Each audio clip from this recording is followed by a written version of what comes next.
கல்யாணமா? நீ என்ன சொல்ற ராம்குமார்? யாருக்கு கல்யாணம்? தெரியாத மாதிரி கேக்குறீங்களே சார். நேத்து உங்ககிட்ட ராகவன் சார் சொல்லல? அதைத்தானே நீங்க ராதிகா கிட்ட பேசணும்னு சொன்னீங்க. அதுக்கு முன்னால நாங்களே சொல்லிடலாம்னு வந்துட்டோம் சார். இதுவரை சொல்லாததுக்கு மன்னிக்கணும் சார். சொல்ல சந்தர்ப்பம் கிடைக்காம நீங்க ஃபாரின் போயிட்டீங்க. இப்ப சொல்றோம் சார். எங்க 2 பேரையும் ஆசிர்வதிச்சு நீங்க தான் சார் இந்த கல்யாணத்தை நடத்தி வைக்கணும். பளிச்சென்று சொல்லிவிட்டான் ராம்குமார். ராதிகாவிற்கும் அவனுக்கும் கல்யாணம். ராம்குமார் முந்திக் கொண்டு விட்டான். ஆமை முயல் கதை மாதிரி தான் பின்தங்கி தோற்று போக நேர்ந்து விட்டது. இதுவரை வாழ்க்கையில் தோல்வி என்பதை தெரியாமல் வளர்ந்தவனுக்கு இதுதான் முதல் அடி. சற்று பலமான அடிதான். அவனுடைய வாழ்க்கையில் பெண் என்பவள் புதிதானவள் அல்ல. அவன் பழகாதவள் இல்லை. ஆக்ஸ்போர்டில் படித்த அந்த 20 வயதிலேயே அவனுக்கு பெண் அறிமுகம் உண்டு, அனுபவமும் உண்டு. ஆனால் எந்த தனியொரு பெண்ணிடமும் ஈடுபாடு மட்டும் ஏற்பட்டதில்லை. மிக மிக சுதந்திரமாக வளர்ந்த காரணத்தினாலும் வெளிநாட்டு கலாச்சாரம் படிந்து போனதாலும் இந்திய திருமண முறைகளில் நம்பிக்கையற்று போயிருந்தான். இங்குள்ள பெண்களின் மனோபாவத்திற்கும் தனக்கும் ஒத்துவராது என்கிற அனுமானத்தில் இருந்தான். அதனாலேயே திருமணத்தை தவிர்த்து கொண்டிருந்தான். 2 வருடங்களுக்கு ஒரு முறை நியூயார்க்கில் இருந்து இவனை பார்க்க வரும் அம்மாவும் அப்பாவும் கல்யாணத்தை பற்றி கேட்பார்கள். I'm sorry, I have no such ideas. Please leave me in my own way என்ற பதிலுக்கு பின்னர் அவர்களும் ஒன்றும் கேட்காமல் விட்டுவிட்டார்கள். தனி மனித சுதந்திரத்தில் நம்பிக்கை உள்ளவர்களாக மீண்டும் நியூயார்க்கிற்கு பறந்தார்கள். அப்படிப்பட்டவனுக்குத்தான் முதலாக காதல் என்பது மனதிற்குள் எட்டி பார்த்தது. ராதிகாவின் அழகை தவிர கண்களில் முகத்தில் தெரிந்த கபடமின்மை அவனை கவர்ந்தது. அதன் பின்னரே அவளை கல்யாணம் பண்ணி கொண்டால் வாழ்க்கை எப்படி இருக்கும் என்று யோசிக்க ஆரம்பித்தான். அவளை அவனுக்கு பிடித்திருந்தது.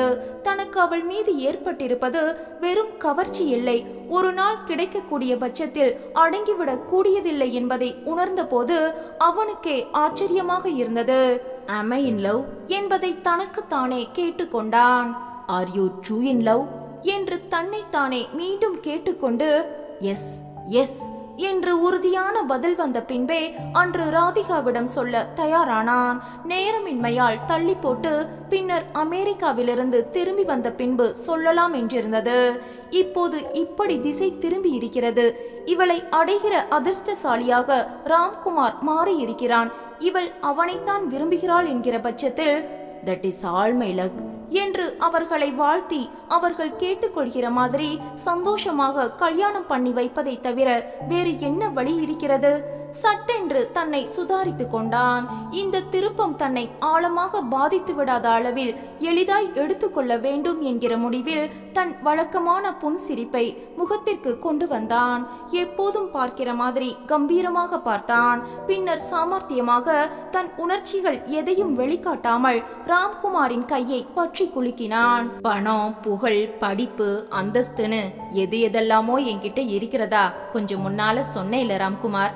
ஆனா அதையெல்லாம் மீறின அதிர்ஷ்டம் உன்கிட்ட இருக்கு. அவனது முகத்தின் சிரிப்பையும் பேச்சின் பரவசத்தையும் பார்த்த பின்னரே ராம்குமாருக்கு உயிர் வந்தது.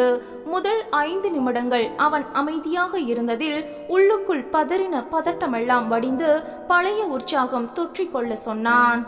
ஓ தேங்க்யூ சார். நீங்க இதை எப்படி எடுத்துப்பீங்களோன்னு பயந்துட்டு இருந்தோம். ஓ காட், இதுல பயப்பட என்ன இருக்கு? நீங்க 2 பேரும் ஒருத்தர் நேசிக்கிற போது 3வது மனுஷனுடைய அபிப்பிராயத்துக்கு தேவை என்ன? தனி மனுஷ சுதந்திரத்துல நம்பிக்கையும் அதுல தலையிடுற யாரையும் மன்னிக்காத குணமும் உடையவன் நான் என்பது உனக்கு நல்லாவே தெரியும். இருந்தும் எதுக்கு இந்த பேச்செல்லாம்? ஆமா ராம்குமார், நீ இத்தனை சொன்னியே, ராதிகா வாயை திறந்து ஒரு வார்த்தையாவது சொன்னாலா பாரு. ஏய் ராதி சொல்ல, சார் கேக்குறாருல. என்ன சொல்லணும்? அவள் வெட்கமும் படபடப்புமாக நிமிர அந்த வெட்கம் அவளை இன்னமும் அழகாக்குவதை கவனித்த கார்த்திகேயன் உள்ளுக்குள் எழுந்த பெருமூச்சை அடக்கிக் கொண்டே கேட்டான். என்ன சொல்றதா? ஹவு மச் யூ லவ் ஹிம்னு சொல்றது. அவள் இன்னமும் வெட்கப்பட்டு தலை குனிய கார்த்திகேயன் சீண்ட தொடங்கினான். Oh come on, tell me how much you love him.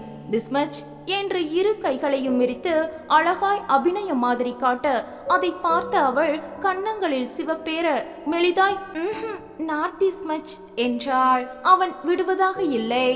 Not this Machna என்ன அர்த்தம்? இதை விட குறைச்சல்னா? அதிகம்னு.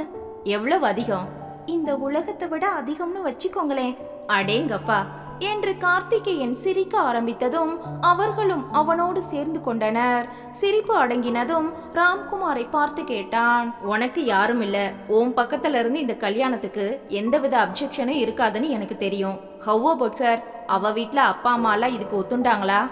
ராதிகாவுக்கு அப்பா இல்ல சார் என்று ஆரம்பித்து சுருக்கமாக முழுவதையும் சொல்லி முடித்தான் ராம்குமார். பாட்டியிடம் தான் சொல்லிவிட்டு வந்ததை தெரியப்படுத்திவிட்டு குரல் கரகரக்க கேட்டான், நீங்க வந்ததும் கல்யாணத்தை நடத்தி வச்சிடுவீங்கன்னு ரொம்ப ரொம்ப நம்பிக்கையா தீர்மானமா பாட்டி கிட்ட சொல்லிட்டேன் சார். அவ்வளோதானே, டன் என்று சிரித்தான் கார்த்திகேயன்.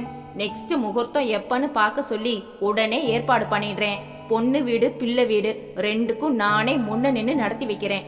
இது என் வீட்டு கல்யாணம் மாதிரி, செலவு முழுக்க என்னோடது. ஓகே? ராம்குமார் நெகிழ்ந்து பேச்சு வராமல் தவிக்க ராதிகாவின் கண்கள் நிறைந்து போயின. உணர்ச்சி வசப்பட்ட இருவரும், சார் இப்படி நில்லுங்க சார், நமஸ்காரம் பண்றோம் என்று முன் வந்ததும் சரேல் என்று நகர்ந்து கொண்டான் கார்த்திகேயன். Don't be stupid. நீங்க ரெண்டு பேரும் எனக்கு ஏதாவது பிரதி உபகாரம் பண்ணணும்னு நினைச்சா give me a grand treat I say. Okay sir, இன்னைக்கே தாஜ்ல டேபிள் ரிசர்வ் பண்ணிடுறேன். ஓ நோ என்று உடனடியாக மறுத்தான் அவன். இந்த 5 ஸ்டார் ஹோட்டல் சாப்பாடெல்லாம் அழுத்து போச்சு எனக்கு. Why not we do one thing? Radhika, இன்னைக்கு ராத்திரி உங்க வீட்டுக்கு சாப்பிட வரேன். உங்க பாட்டி கிட்ட சொல்லி வத்த குழம்பும் சுட்ட அப்பளமும் பண்ணித்தர சொல்றியா? That will be a great treat for me. ஒரு வினாடி ராம்குமார் ராதிகா இருவருமே சிலிர்த்து போனார்கள். அவனுடைய அந்த வேண்டுகோளும் ஆசையும் நெஞ்சை தொட்டு நெகிழ வைக்க உணர்ச்சி வசப்பட்ட குரலில் சொன்னாள் ராதிகா. எங்க வீடு ரொம்ப சின்னது சார், ஒரு சாதாரண தெருவுல இருக்கு. ஓ, நான் வீட்டுக்காக வரல ராதிகா, உங்க ரெண்டு பேருக்காக, உங்க மனசுக்காகத்தான் வரேன். அது பெருசா விசாலமா இருக்குல்ல, நீங்க வர நாங்க ரொம்ப கொடுத்து வச்சிருக்கணும் சார். ஓகே, அப்படின்னா ராம்குமார், நீ சரியா சாயந்தரம் 7 மணிக்கு என் வீட்டுக்கு வந்து என்ன பிக்கப் பண்ணிக்க. ரெண்டு பேருமா என் கார்லயே 7:30 மணிக்கெல்லாம் ராதிகா வீட்டுக்கு போயிடலாம். பட் ரிமெம்பர் ஒன் திங், வத்த குழம்பு சுட்ட அப்பளம் தவிர வேற ஒன்னும் வேணாம். You know very well that I don't stand on any such formalities. Okay sir. அன்று மாலை 3 மணிக்கெல்லாம் ராதிகாவை காரில் ஏற்றி வீட்டிற்கு அனுப்பி வைத்தான் ராம்குமார். நீ முதல்ல போய் வீட்டை கொஞ்சம் சுத்தப்படுத்தி பாட்டி கிட்ட சொல்லி ரெடி பண்ணு. நான் என் ஸ்கூட்டர்ல சேர்மன் வீட்டுக்கு போய் அவரோட கார்ல வந்துடுறேன். சரியா 7:30 மணிக்கெல்லாம் வீட்டுல இருப்போம். சேர்மன் ரொம்ப பங்க்சுவல், 1 நிமிஷம் லேட் ஆனா கூட அவருக்கு பிடிக்காது. என்ன? சரி என்று தலையாட்டி விட்டு மனம் நிறைய சந்தோஷத்தையும் நிம்மதியையும் ஏற்றிக்கொண்டு காரில் புறப்பட்டாள் ராதிகா. மணி 7 ஆகி 7:15 ஆகி 7:30 8 10 நிமிடங்கள் இருந்தபோது ராதிகா வாசலில் நின்று அவர்களை எதிர்பார்த்து காத்திருக்க கார்த்திகேயன் அவளை டெலிபோனில் கூப்பிட்டான். என்ன ராதிகா, இன்னும் ராம்குமார காணோம்? அங்க வரலையா சார்? இல்லையே, நான் 7 மணில இருந்து காத்துட்டு இருக்கேன். உன்கிட்ட என்ன சொன்னா? ஸ்கூட்டர்ல உங்க வீட்டுக்கு வந்து ஸ்கூட்டர் அங்க வச்சுட்டு உங்க கூட கார்ல வர்றதா சொன்னார் சார். ஏன், கார் என்னாச்சு? கார் இங்கதான் சார் இருக்கு. 3 மணிக்கெல்லாம் என்ன கார்ல வீட்டுக்கு அனுப்பிட்டு 7 மணிக்கு உங்களை அழைச்சுண்டு கிளம்புறதா சொன்னார். சிறிது யோசித்த கார்த்திகேயன், சரி டெலிபோனை வை, நான் அவன் வீட்டுக்கும் ஆபீஸ்க்கும் போன் பண்ணி கேட்டுண்டு திரும்ப உன்னை கூப்பிடுறேன். அடுத்த 5வது நிமிடம் மறுபடியும் கார்த்திகேயனிடமிருந்து போன் வந்தது. அவன் ஆபீஸை விட்டு 5:30 மணிக்கெல்லாம் கிளம்பிட்டானா. வீட்டுல கூப்பிட்டா சமையல்காரர் இன்னும் வீட்டுக்கே வரலன்னு சொல்றார். What would have happen? வேற எங்கேயாவது போயிட்டு வர்றதா சொன்னானா? இல்லையே சார். சில கணங்கள் மௌனமாக இருந்த கார்த்திகேயன் பின் கேட்டான், டிரைவர் அங்க இருக்கானா? இல்லையே சார், வீட்டுக்கு அனுப்பிட்டேனே. ஆல்ரைட், நீ உன் வீட்டு விலாசத்தை சொல்லு, நான் அங்க வர்றேன். 2 பேருமா ராம்குமார் வீட்டுக்கு போய் பார்க்கலாம். அவளது வீட்டு விலாசத்தை குறித்து கொண்டு மேலும் 1/4 மணி நேரத்திற்கு மேல் காத்திருந்து பார்த்த பின்னரே கார்த்திகேயன் ராதிகாவின் வீட்டிற்கு புறப்பட்டான். அதற்குள் பதற்றமும் பயமுமாக வாசலுக்கும் உள்ளுக்குமாக நடையாக நடந்தாள் ராதிகா. என்ன பாட்டி, இவர் இன்னும் வரல, சொன்னபடி வந்துடுவாரே பாட்டி என்று கவலை துணிக்க சொன்னபோது, எதுக்கு இப்படி கவலைப்படுற, வழியில ஸ்கூட்டர் ஏதாவது ரிப்பேர் ஆயிடுத்தோ என்னமோ என்று பாட்டி சமாதானப்படுத்தி கொண்டிருக்க அதை கேட்டவாறே உள்ளே நுழைந்தான் கார்த்திகேயன். வாராதிகா, ராம்குமார் வீட்டுக்கு போய் எதுக்கும் பார்த்துட்டு வந்துடலாம் என்று அவளை அழைத்து கொண்டு வெளியில் வந்து காரில் ஏற தயாரான போது வீட்டு வாசலில் வந்து நின்றது அந்த போலீஸ் ஜீப். அதிலிருந்து கீழே குதித்த இன்ஸ்பெக்டர் கார்த்திகேயனை புரிந்து கொண்டு கையை உயர்த்தி, குட் ஈவினிங் சார் என்றார். என்ன விஷயம் இன்ஸ்பெக்டர் என்றவனை தனியாக சற்று தள்ளி அழைத்து போய் அவர் சொன்ன செய்தியை கேட்டதும் கார்த்திகேயனுக்கு அடிவயிற்றில் கத்தி பாய்ந்த உணர்வு ஏற்பட்டது. நெஞ்சு பதறியது. ஒரு வினாடி இருதய துடிப்பு நின்றுவிடும் போல் இருந்தது. அந்த செய்தியின் அதிர்ச்சி உடம்பு முழுவதற்கும் பரவி லேசாய் நடுக்கத்தை ஏற்படுத்த வாய் உலர்ந்து வார்த்தைகளுக்கு தடுமாறினான். எப்படியாச்சு இன்ஸ்பெக்டர்?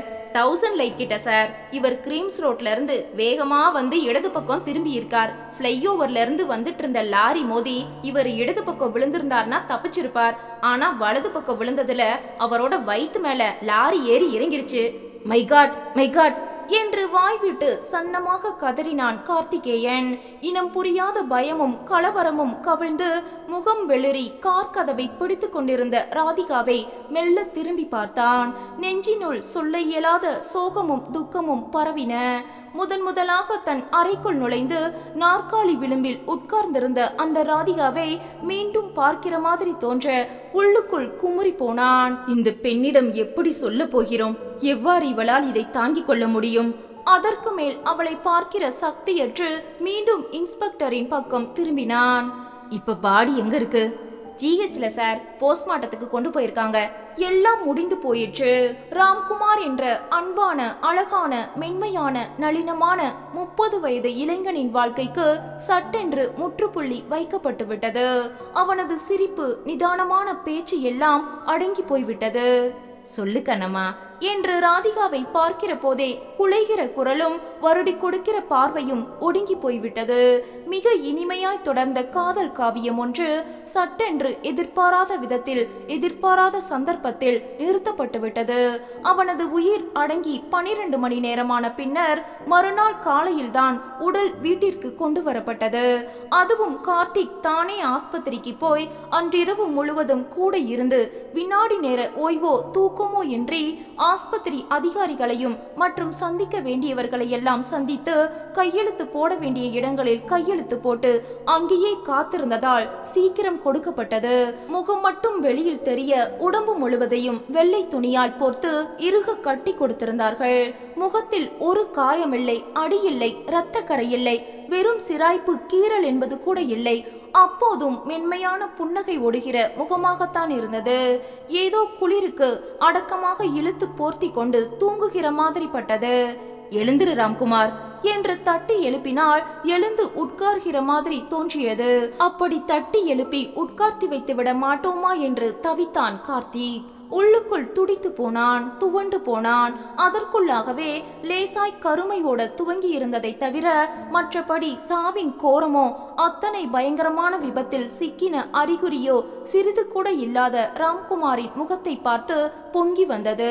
துக்கத்தை கட்டுப்படுத்த வழி தெரியாமல் உதட்டை இறுக கடித்து கொண்டான். ஒரு நாள் 2 நாள் நட்பா அவர்களுக்குள்?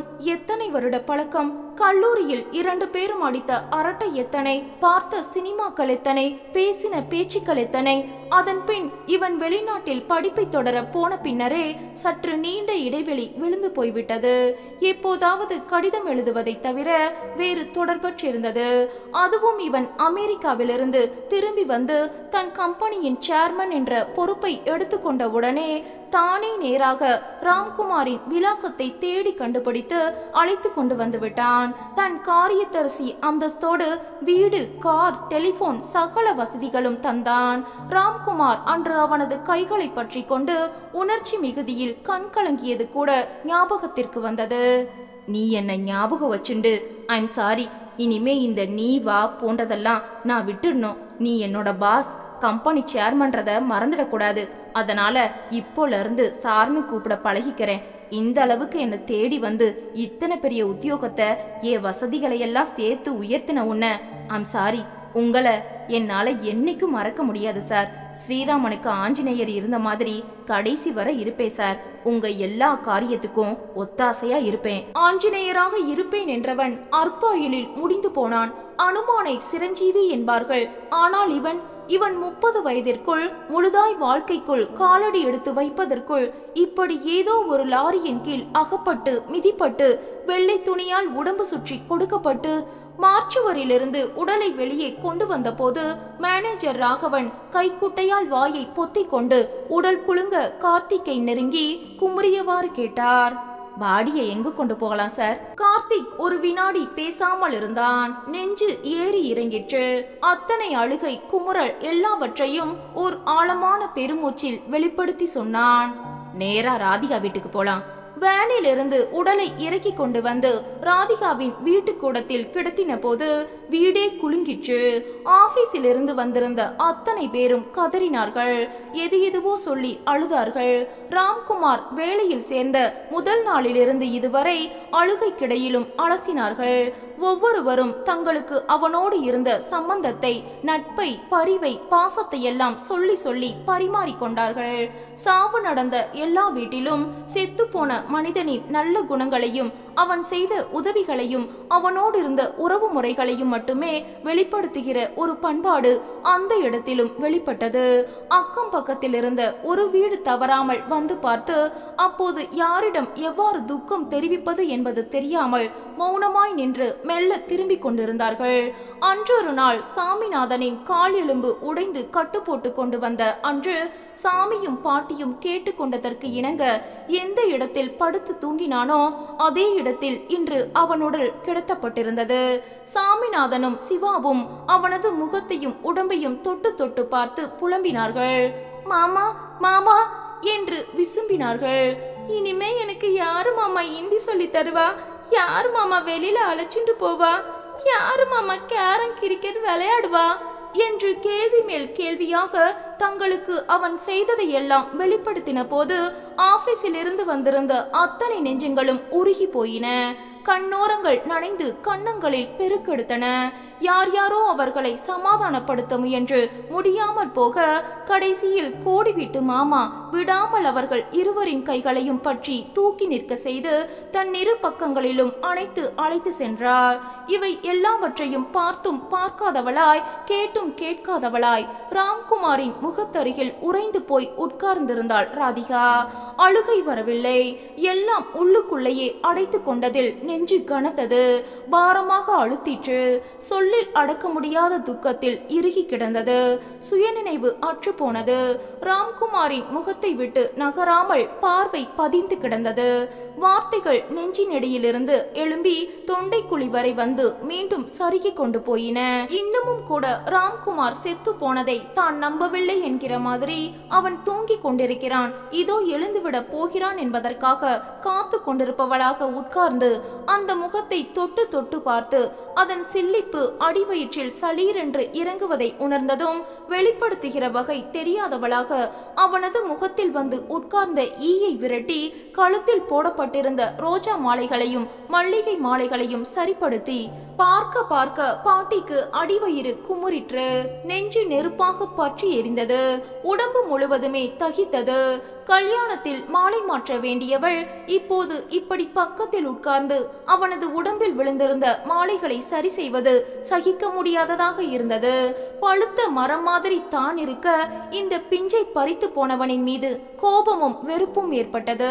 தன் துரதிருஷ்டமோ என்னவோ, தன் வயிற்றில் பிறந்த பெண் அவளது வயிற்றில் பிறந்தவள் என இவ்வாறு தாங்கிக் கொள்ள முடியாத துக்ககரமான விபத்துகள் ஏதாவது ஒரு விதத்தில் தொடர்வதும் ஆழமான அடிகளாக எழ முடியாத அளவிற்கு வலுவான அடிகளாக விழுந்து விழுந்து ஒடுங்கி போக செய்வதுமாக இருக்க, இவை எல்லாவற்றையும் விட ராதிகா உட்கார்ந்திருந்த தோற்றம், அந்த பிரம்மை பிடித்த நிலை, கொஞ்சம் கூட அழ முடியாத அளவிற்கு உறைந்து போயிருந்த உணர்வுகள். கடவுளே, இந்த பெண் வாய்விட்டாவது அழுது தீர்த்து விடக்கூடாதா? இப்படி உள்ளுக்குள் இருத்தி இருத்தி இவளும் இவளது அம்மா மாதிரி மூளையில் ஒடுங்கி போய்விட போகிறாளே, ஒன்றுமில்லாமல் உடைந்து விட போகிறாளே. இவளை இவ்வாறு இருக விடக்கூடாது. இலகி கரைக்க வேண்டும், அழ வைக்க வேண்டும், உள்தூக்கமெல்லாம் வெளியில் அடித்து கொண்டு வரும்படி செய்ய வேண்டும், கதற வைக்க வேண்டும். பாட்டி அருகில் போய் அவளது தோளை தொட்டு திருப்பினாள். ராதிகா உணர்ச்சிகளெல்லாம் வற்றி போன பார்வையில் பாட்டியை ஏறிட்டாள். முகம் கல் மாதிரி இறுகி கிடந்தது. அந்த இறுக்கத்தை தளர்த்துவதற்கென்றே பாட்டி அவளை கட்டி கொண்டு அழ ஆரம்பித்தாள். அப்போதும் ராதிகா அப்படியேதான் இருந்தாள். அதே உணர்வற்ற நிலை, உறைந்து போன பாவம். எந்த சலனமும் இல்லாத பார்வை. பாட்டிதான் அழுதாளை தவிர அவள் கண்களிலிருந்து நீர் வரவில்லை. எல்லாம் வற்றி வறண்டு போன மாதிரி இருந்தாள். அதன் பின் சடலத்தை ஏற்றி கொண்டு போகிற கருப்பு நிற வண்டி வந்தது.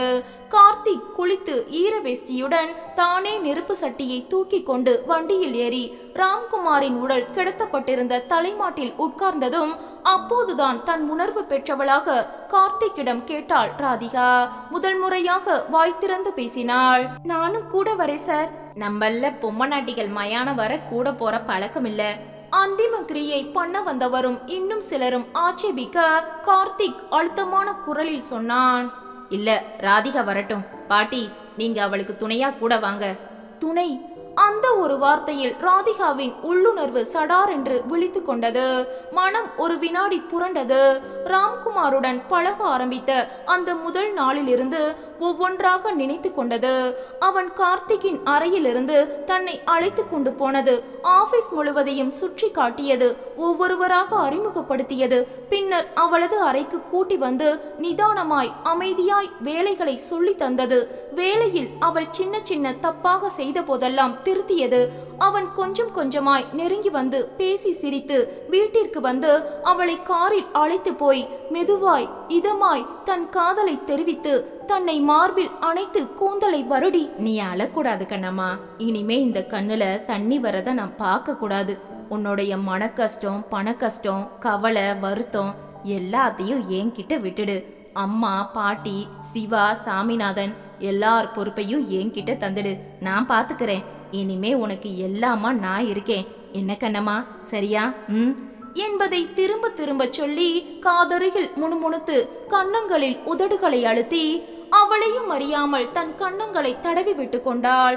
அன்று குளிர்ந்து உடல் முழுதும் செழிப்பாக ஓடிற்றே, அதுவே இப்போது நெருப்பு மாதிரி படர்ந்தது. அந்த ராம்குமார் இப்போது இல்லை என்பது தீ மாதிரி தகித்தது. இப்போது மட்டுமில்லை, இன்று மட்டுமில்லை, இனி என்றும் எப்போதும் இருக்க மாட்டான். கண்ணம்மா என்று காதருகில் குரல் குலையாது மென்மையாய் தன் உடலை அணைத்து முதுகின் பின்னால் விரல்களை கோர்த்து ஒரு உன்னதமான மனிதனின் அன்பை காட்டி அனுபவிக்க செய்து ஆத்மார்த்தமாக ஐக்கியப்படுத்திய பின் சடார் என்று ஏன் இப்படி தெய்வம் அழைத்து கொள்ள வேண்டும்? பிறந்த குழந்தை தூங்குகிற போது அதன் கண்களுக்குள் தாமரை பூவை காட்டி சிரிக்க வைத்து அந்த சின்ன பூவை மறைத்து சிரித்த முகத்தை சினுங்க வைக்குமே, அப்படியல்லவா தன்னிடமும் விளையாடிவிட்டது. சந்தோஷம் என்பது என்ன, சிரிப்பு என்பது என்ன என்பதை காட்டி அதன் முழு அர்த்தமும் புரிவதற்கு முன் டக்கென்று பறித்து கொண்டு விட்டது. பளீரென்று விளக்கேற்றி வைத்த சிறிது நேரத்திற்கெல்லாம் அனைத்து இருட்டாக்கிவிட்டது. தான் சார்ந்த கரத்தையும் சரிந்த தோளையும் திடுமென்று இழுத்து கொண்டு தன்னையும் கீழே தள்ளி விட்டு விட்டது. இனி இனி என்ன செய்ய போகிறோம்? அவளுக்கு புரியவில்லை. எல்லாம் ஒரே இருட்டாக இருந்தது. வாழ்க்கையில் நடைபெறுகிற இது போன்ற நிகழ்ச்சிகளின் அர்த்தம் பிடிபடவில்லை. திடீரென்று ஏற்படுகிற திருப்பங்களின் காரணம் தெரியவில்லை. ஆனால் வலுவான ஏதோ ஒரு சக்தி இழுத்து கொண்டு போவது மட்டும் புரிந்தது. பொம்மலாட்டக்காரனாக அது இழுக்க கண்ணுக்கு தெரியாத கயிற்றில் கட்டுப்பட்ட மனிதர்கள் பொம்மைகளாக அந்த இழுப்பிற்கெல்லாம் ஆட்படுவது தெரிந்தது. மயானத்திற்கு போகிற வரை மௌனமாய் பிரம்மை பிடித்த நிலையில் இருந்தவள் ராம்குமாரின் உடலில் வரட்டிகளை அடுக்கி கார்த்திக் சிதைக்கு தீ வைத்த நிமிடத்தில் உள்ளுக்குள் குமுறி அடைத்து கொண்டிருந்த அத்தனை துக்கமும் பீரிட்டு வெளிவர கதறத் தொடங்கினாள். தன் நிலை மறந்து, நானும் உங்க கூட வந்துடுறேன் ராம், என்னையும் அழைச்சிட்டு போங்க ராம் என்று வெறி பிடித்தவளாக கத்தினவளை கார்த்திக்கும் பாட்டியும் சேர்த்து இறுக்கி பிடித்து காரில் ஏற்றி வீட்டிற்கு கொண்டு வந்தார்கள். டாக்டரை கூப்பிட்ட கார்த்திக் வலுக்கட்டாயமாக அவளுக்கு காம்போஸ் மருந்தை ஊசி போட செய்து அவளை படுக்க வைத்து அவள் தூங்க ஆரம்பித்த பின்னரே வீட்டிற்கு கிளம்பினான். போகும் முன் பாட்டியை பார்த்து சொல்லிவிட்டு போனான். உங்களுக்கு துணையா ஆபீஸ் பியூனை வர சொல்லியிருக்கேன் பாட்டி. ராத்திரிக்கு ஏதாவது தேவையா இருந்தா அவ உதவியா இருப்பான். நான் திரும்பவும் நாளைக்கு காலையில வந்து பாக்குறேன். அதுக்கு நடுவுல எதுக்காவது என்ன கூப்பிடணும்னா வீட்டுக்கு போன் பண்ணுங்க என்று தன் தொலைபேசி எண்களை தனியாக குறித்து கொடுத்துவிட்டு களைத்த உடம்பும் கனத்து போன மனமுமாக கார் வரை நகர்ந்து கூட போவதற்கு கூட மனதிலோ உடம்பிலோ சக்தியற்று போனவனாக ஒடுங்கி காரில் ஏறி கிளப்பின போது மிக மிக சோர்ந்து தளர்ந்து ஒன்றுமற்று போயிருந்தான். அன்றிரவு கார்த்திகேயனால் தூங்க முடியவில்லை.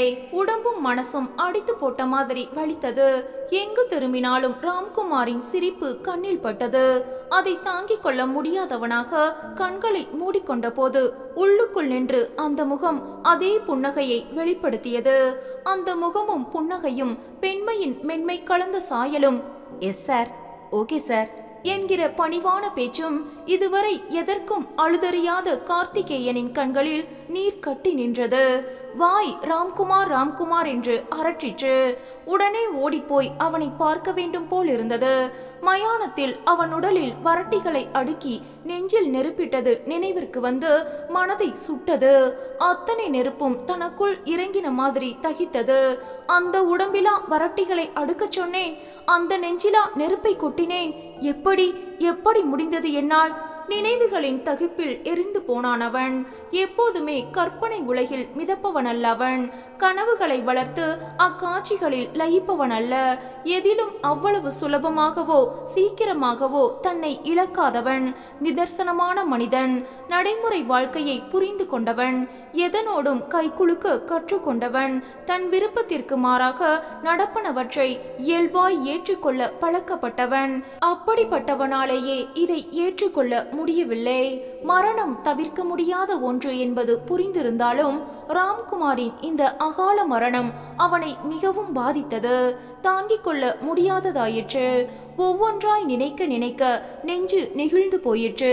எத்தனை வருட நட்பு எல்லாம் ஒரே நாளில் முடிந்து போய்விட முடியுமா? ஒரு தண்ணீர் லாரியின் உருவில் வந்து அழித்து விடக்கூடுமா? ராம்குமார், மை டியர் ஃப்ரெண்ட், எப்படி உன்னை மறக்க இயலும்? எவ்வாறு இயலும்? அதற்கு மேலும் படுக்கையில் படுத்து கொண்டிருக்க பிடிக்காமல் எழுந்து போய் படுக்கை அறையில் வைத்திருந்த லிக்கர் கேபினட்டை திறந்து ஒரு பெக் ஸ்குவாச் விஸ்கி கலந்து கொண்டான். வெறும் விஸ்கி போதாது என தோன்ற புத்தக அலமாரியிலிருந்து புத்தா என பெயரிட்ட புத்தகத்தை உருவி எடுத்தான். முதல் பக்கத்தை புரட்டின போது ராம்குமாரின் கையெழுத்து சிரித்தது. 4-5 நாட்களுக்கு முன்னரே அந்த புத்தகத்தையும் கலீல் ஜிப்ரானின் ப்ராஃபட்டையும் வாங்கி கொண்டு வந்திருந்தான். இவன் எதேச்சையாக, என்ன புஸ்தகம் ராம்குமார் என்று கேட்க உடனே அப்புத்தகங்களின் முதல் பக்கத்தில் with lots of love Ramkumar என்று கையெழுத்திட்டு கொடுத்திருந்தான். அவற்றை வாங்கி வைத்து கொண்டானே தவிர இவனால் படிக்க முடியவில்லை. நேரம் கிடைக்கவில்லை. இப்போது ஏதோ புத்தகம் எடுக்க போய் அவன் கையெழுத்திட்டு தந்த புத்தா என்கிற ஆங்கில கவிதை தொகுப்பு கைக்கு கிடைத்தது. கவிதைகளில் ராம்குமாருக்கு இருந்த மோகம் இவனுக்கு தெரியும். சின்ன சின்னதாய் ஆங்கில கவிதைகள் எழுதி வைத்திருந்ததை இவனை படுத்திருக்கிறான். ஏன் ராம்குமார், நீ ஏன் உன் கவிதைகளை ஏதாவது ஆங்கில பத்திரிகைகளுக்கு அனுப்பக்கூடாது என்று கேட்டிருக்கிறான். ஓ நோ சார், பத்திரிகைகளுக்கு அனுப்புற அளவுக்கு என் கவிதைகள்ல ஒன்றும் இல்லை. ஜஸ்ட் ஏதோ தோன்றது எழுதுறேனே தவிர இதெல்லாம் பப்ளிஷ் ஆகணுங்கிற ஆசையெல்லாம் எனக்கு இல்லை என்று தன் சிரிப்பு மாறாமல் மறுத்திருக்கிறான். அதெல்லாம் நினைவுக்கு வர அப்புத்தகத்தை புரட்டின போது சட்டென்று மை டிபார்ட்டட் ஃப்ரெண்ட் என்கிற கவிதை கண்ணில் பட்டது. அதை படித்த போது இவன் கண்கள் மீண்டும் திரும்பின. ஒரு முறை முழுதும் மனதிற்குள் படித்து முடித்தவன் அதன் 2வது பேராவை இன்னொரு முறை வாய்விட்டு படித்தான். Your grace and smile infected us. A severe blow your departure inflicted on us, whether near or far. You are always to us dear. In our hearts you are eternal forever. சட்டென்று புத்தகத்தை மூடி மேஜையின் மீது வைத்தான். அட்டை படத்திலிருந்த புத்தர் இவனை பார்த்து புன்னகை புரிவதாய் தோன்றிற்று. அது ராம்குமாரின் புன்னகையாக தெரிய அதற்கு மேல் தாங்கிக் கொள்கிற சக்தியற்றவனாக கடைசி மிடறு விஸ்கியை விழுங்கிவிட்டு கட்டிலில் படுத்து விளக்கை அணைத்த போது துக்கம் புரண்டு வந்தது. தான் படித்த கவிதையின் முதல் வரியான Your grace and smile infected us என்பதுதான் அவனுக்கு எவ்வளவு பொருத்தமானது என தோன்றிற்று. என்ன முகம், அந்த சிரிப்பில் தெரியும் கள்ளமற்ற மனம். ராம்குமார், என் இனிய நண்பனே, என்னாலேயே தாங்கிக் கொள்ள முடியவில்லையே. எத்தனையோ கம்பீரமானவன், நிதானம் தவறாதவன், உறுதியானவன் என்று பெயரெடுத்த நானே இவ்வாறு புலம்பி தடுமாறி விஸ்கியில் என்னை கரைத்து கொள்ள பார்த்து கவிதை வரிகளில் கண்ணீர் வடிக்கிறேனே. அவள் ராதிகா எப்படி தாங்கிக் கொள்ளப் போகிறாள்? எவ்வாறு முடியும்? இன்று தூக்க மருந்து கொடுத்து அவளை தூங்க வைத்தாகிவிட்டது. தன்னை மறந்து போகும்படி செய்தாகிவிட்டது. அதில் உன்னை தற்காலிகமாக மறக்கடிக்க முயன்றாகிவிட்டது. ஆனால் நாளை, அதற்கு மறுநாள், இனி வரப்போகிற நாட்கள் என்ன செய்வாள் அவள்? எவ்விதம் தேற்ற முடியும்? யாரால் தேற்ற முடியும்? அதையும் தானே செய்தாக வேண்டும் என்று தோன்றிற்று. தன்னை தவிர வேறு யாராலும் முடியாது எனப்பட்டது. நாளை காலையில் அவளை சந்திக்கிற போது என்ன சொல்லி ஆறுதலடைய வைக்க முடியும் என்பதை யோசித்தவாறே தூங்கி போனான். தூக்கத்திற்கிடையில் அரை நினைவாய் புரண்டதில் ராம்குமார் வந்து தன் புன்னகை மாறாமல் கேட்டுக்கொண்டது மெலிதாய் காதை எட்டியது. சார், ராதிகாவை நீங்க தான் சார் பார்த்துக்கணும். அவளுக்கு வேற யாரும் இல்லை சார். வாழ்க்கையில நிறைய அடிபட்டு காயப்பட்டு தன்னந்தனியா நிக்கிறவ சார். அவளை புரிஞ்சுண்டு ஆறுதலா துணையா இருந்த நானும் இப்ப இல்ல சார். அதனால நீங்க தான் சார் எனக்கு பதிலா அவளை காப்பாத்தணும். மாட்டேன்னு சொல்லிடாதீங்க சார். அவளை கைவிட்டுடாதீங்க sir. Please sir. No no, I can't leave her. I will never leave her.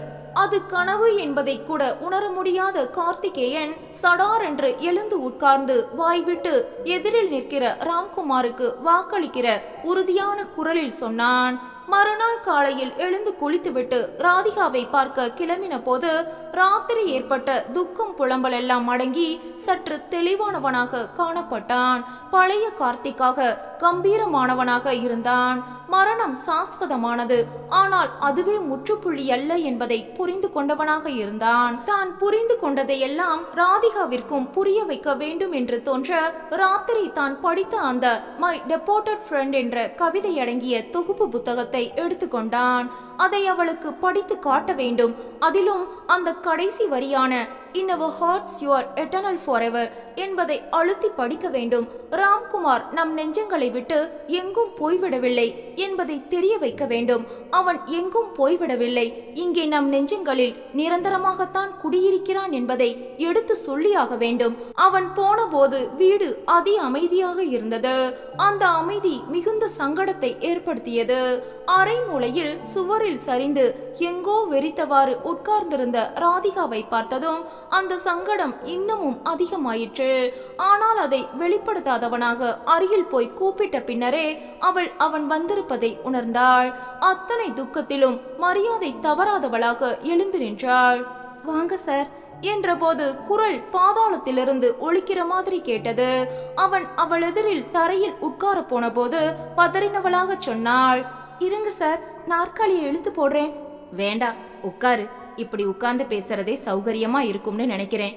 ஐயோ, தரையில உட்கார்றீங்களே சார். அவன் பதில் சொல்லாமல் ஓர் வினாடி மௌனமாய் அவள் முகத்தையே பார்த்துவிட்டு பின்னர் அவளையும் உட்கார சொன்னான். எப்படி பேச்சை ஆரம்பிப்பது என்பதை யோசித்து முடித்தவனாக சட்டென்று கேட்டான், குழந்தைங்க எங்க? ஸ்கூலுக்கு போயிருக்காங்க சார். இங்க இருந்து என்ன பண்ண போறாங்க? பாட்டி பின்பக்கம் இருக்கா, கூப்பிடட்டுமா சார்? வேண்டாம், நான் உன்கிட்ட பேசத்தான் வந்தேன். நான் என்ன பேச போறேன்? என்னால என்ன பேச முடியும்? சொன்ன போதே அவளுக்குள் அழுகை புரண்டு வந்தது.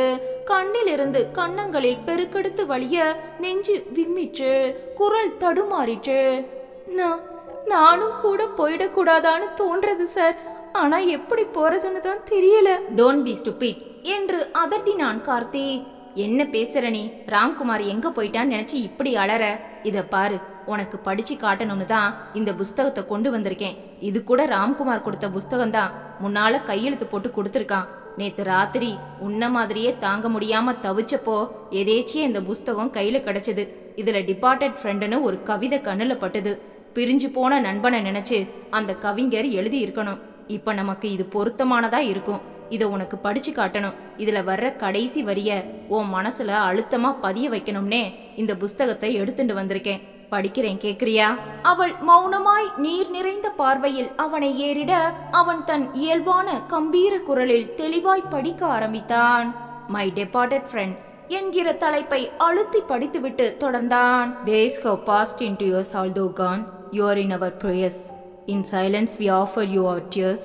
Your grace and smile infected us. A severe blow, your departure inflicted on us, whether near or far. You are always to us dear. In our hearts you are eternal forever. வேண்டுமென்றே அந்த கடைசி வரியை 2 முறை அழுந்த படித்து முடித்த பின் கேட்டான். புரியறதா ராதிகா? ராம்குமார் எங்கேயும் போயிடல. நம்ம மனசுல தான் இருக்கான்றது தெரியறதா? அவ்வளவுதான். அதுவரை மௌனமாய் அமைதி கண்ணீர் வடித்தவளால் அதற்கு மேல் அவ்வாறு இருக்க முடியவில்லை. குமுறிக் கொண்டு அழுகை விம்மலும் கேவலமாக புறப்பட அதற்கிடையில் வார்த்தைகள் தீட்சண்யமாக வெளிப்படலாயின. புரியறது. இதை எழுதின கவிஞர் எப்போதோ செத்து போன தன் சிநேகிதனை நினைச்சுண்டு எழுதியிருக்கார். அதனால தான் டேஸ் ஹவ் பாஸ்ட் இன்டு இயர்ஸ்னு ஆரம்பிச்சிருக்கார். எத்தனையோ நாளாகி வருஷங்களான பின்னாலும் அவரால் அந்த சிநேகிதரை மறக்க முடியாம தானே இப்படி கவிதையா வெளிவந்திருக்கார்.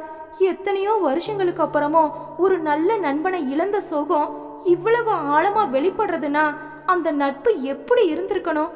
அவரால் இன்னும் கூட மறக்க முடியலன்ற போது நான் என்னுடையது இந்த கவிதை உங்களுக்கு சரியானதா இருக்கலாம், பொருத்தமானதா இருக்கலாம். ஆனா எனக்கு நான் ராம்குமார் எனக்கு வெறும் சிநேகிதர் மட்டும் இல்ல, வெறும் நண்பர் இல்ல, அதற்கெல்லாம் மேலானதா எல்லாமே அவர்தான். அவரே எல்லாம்னு எல்லா விதத்திலையும் ஐக்கியமானதுக்கு அப்புறம் இப்படி திடீர்னு என்னால முடியல சார், தாங்கிக்க முடியல. அவர் இல்லாம இருக்க முடியாது போல இருக்கு சார். அவரோட கூடவே போயிடணும் போல இருக்கு.